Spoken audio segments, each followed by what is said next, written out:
लो भाई बब्बन, बन गई तस्वीर। जरा देखकर बताओ कैसी बनी है।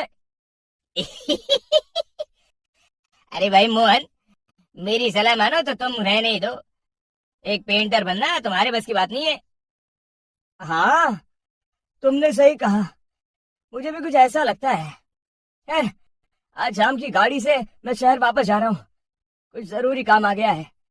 शहर से वापस आने के बाद तुमसे मिलता हूँ। मोहन अपने घर के दरवाजे पर ताला लगा देता है और वहां से चला जाता है। फिर उसी रात अचानक तेज हवाएं चलने लगती हैं। चारों तरफ डरावना माहौल बन जाता है। तभी मोहन की बनाई हुई पेंटिंग की वो औरत एक खतरनाक चुड़ैल में बदल जाती है और पेंटिंग से बाहर आ जाती है।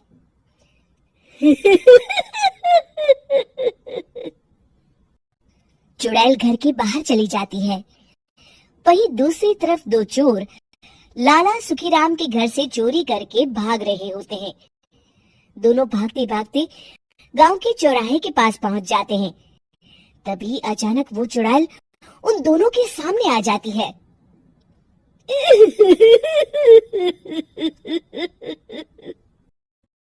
अरे मर गया रे! ये चुड़ैल कहाँ से आ गई? अरे मैंने तो तुझसे पहले ही कहा था कि आज अमावस्या की रात है। आज हमें चोरी नहीं करनी चाहिए। हाँ भाई बिल्ला, तुमने बिल्कुल सही कहा। जरा इसकी दांत तो देखो, कितने बड़े हैं। चुड़ैल उन दोनों की तरफ बढ़ती है। अरे चुड़ैल दीदी, तुम चाहो तो ये सारे पैसे और जेवर ले लो, लेकिन हम दोनों को कुछ मत करना।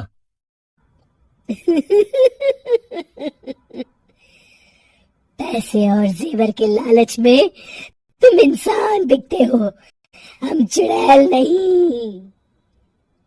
तभी चुड़ैल उन दोनों चोरों को पुतले बना देती है।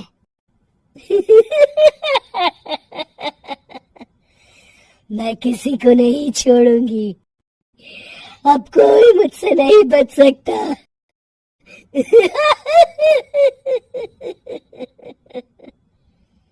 चुड़ैल अपने अगले शिकार की खोज में वहां से चली जाती है।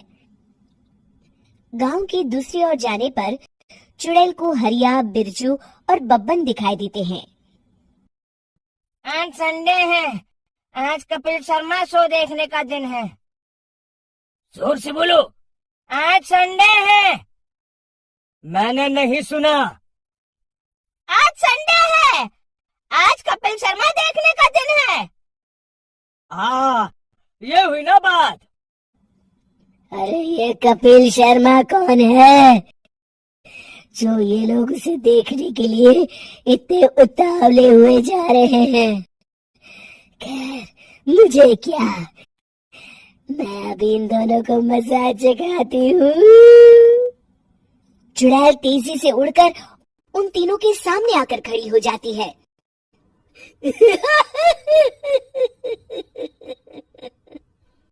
कपिल शर्मा शो बाद में देखना, पहले मुझे देख लो। बब्बन चुड़ैल को देखते ही पहचान जाता है।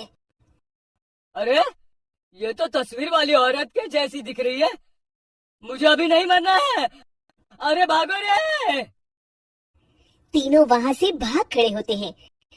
बब्बन तो किसी तरह अपनी जान बचाकर वहां से भाग जाता है, लेकिन हरिया और बिरजू को चुड़ैल पकड़ लेती है और उन्हें पुतला बना देती है। फिर चुड़ैल बब्बन को पकड़ने के लिए उसका पीछा करती है, लेकिन बब्बन उसे कहीं नहीं दिखाई देता। अरे वो मोटा तो बड़ा तेज भागता है, शायद उस तरफ गया होगा। बब्बन एक दीवार के पीछे छुपकर बैठ जाता है और चुड़ैल उसके सामने से आगे निकल जाती है। बाल बाल बच गया। अगली सुबह बब्बन सभी गांव वालों को सारी बात बता देता है। फिर उस चुड़ैल के डर से रोज शाम होते ही पूरे गांव में सन्नाटा छा जाता था और कोई भी अपने घर के बाहर नहीं निकलता था। अरे ये क्या हो गया? इतनी देर से घूम रही हूँ, अभी तक एक भी आदमी नहीं मिला। अरे कहाँ मर गए सबके सब? चुड़ैल वहां से चली जाती है। इस तरह कुछ दिन बीत जाते हैं। फिर एक दिन मोहन गांव वापस आता है। बब्बन उसे बताता है कि उसकी बनाई तस्वीर से एक चुड़ैल बाहर आ गई है।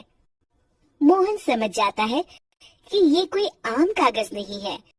वो जो भी उस कागज पर बनाएगा वो असलियत का रूप ले लेगा। अरे मोहन भाई, अब तुम क्या करने वाले हो? मेरे पास एक बहुत बढ़िया तरकीब है।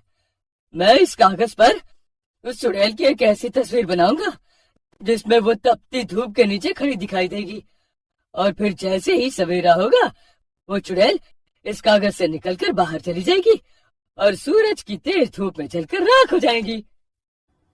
मोहन बिल्कुल वैसे ही तस्वीर बना देता है और जैसे ही सवेरा होता है वो चुड़ैल कागज से निकलकर बाहर धूप में चली जाती है और सूरज की गर्मी बर्दाश्त नहीं कर पाती और जलकर राख हो जाती है।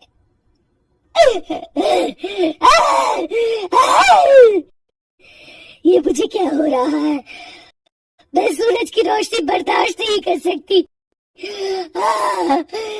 मेरा पूरा शरीर जल रहा है। और इस तरह चुड़ैल के जलते ही पुतले बने सभी लोग पहले की तरह इंसान बन जाते हैं।